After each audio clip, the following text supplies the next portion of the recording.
his soul is in bliss, in the bodies of green birds. In the grave, his soul and body likewise are in happiness and joy. Yet he wants the day of judgment to come quickly. Why? So that he can be reunited with his family. And also because he knows that when Yawm al-Qiyamah comes, the reward is more immense than the reward of the grave. It is a greater reward. But however, he will be told to rest.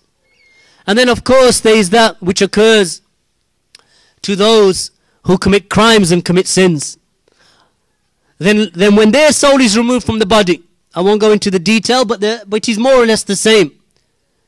But however, when his soul is removed from the body, except of course that it is grievous in punishment and pain. So when his soul is removed from the body, as the Prophet ﷺ said, it is like a skewer that is pulled through wet wool. So if you can imagine a skewer, which is like a metal rod with hooks on either side. You put that into wet wool and you pull it out. Whatever it tears out, it tears out.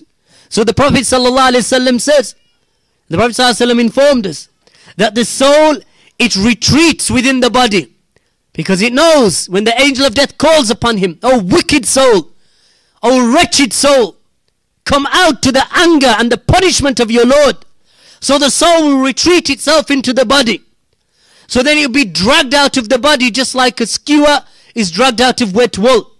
And as it is removed, it will destroy and it will rip out the veins and the nerves in the body as the soul is being torn out. And then it is shrouded in coarse material from the hellfire. And then it is taken and it will not be allowed to ascend. It will not be allowed to ascend into the heavens, but rather it will be thrown back and cast back into the body from the sky. The soul will be thrown literally from the sky, from that height straight back into the body. And then he likewise will hear the footsteps of his companions walking away. And then the angel of death, or those two angels, Munkar and Nakir, will come to him. The black and blue severe angels. They will sit him up and they will shake him, just like they shook the righteous one. And it will be said to him, "Man Rabbuk?" And he will not be able to answer. "Ma Dinuk?" And he will not be able to answer. Who is your Lord?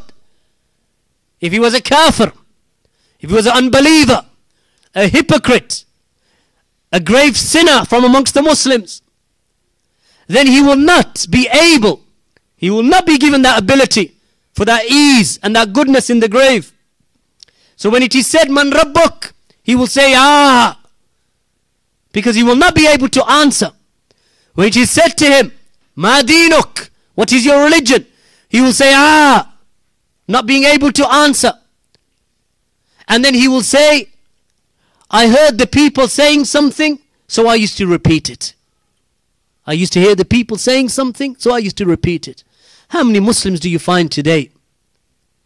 Don't pray, don't worship, commit the gravest of sins, fornication, don't worship Allah subhanahu wa ta'ala, don't know how to worship, don't know how to pray. Muslims, but they carry with them Muslim names, and they believe that this is something that will save them from the punishment of the grave. No, my brothers and sisters, the punishment of the grave is severe. The questioning of the grave is a fitna. And that's why the Prophet ﷺ used to seek refuge from the fitna of the grave, from the fitna of the adhab al-qabr, from the tribulation and the trials of the grave. So we ask Allah subhanahu wa ta'ala to make us from those who do not fall into that fitna of not being able to answer. Imam Ahmad ibn Hanbal rahimahullah ta'ala, he mentions, وَأَنَّ هَذِهِ الْأُمَّةِ تُفْتَنُ فِي قُبُورِهَا. He said that this ummah will be tried in their graves. وَتُسْأَلُ عَنِ الْإِيمَانِ وَالْإِسْلَامِ. That they will be asked in their graves regarding Iman and regarding Islam. وَمَنْ رَبُّهُ, and who is their Lord. وَمَنْ نَبِيُّهُ, and who is their Prophet. فَيَأْتِيهِ مُنْكَرٌ وَنَكِيرٌ. And they will come to him, Munkar and Nakir, these two black and blue severe angels.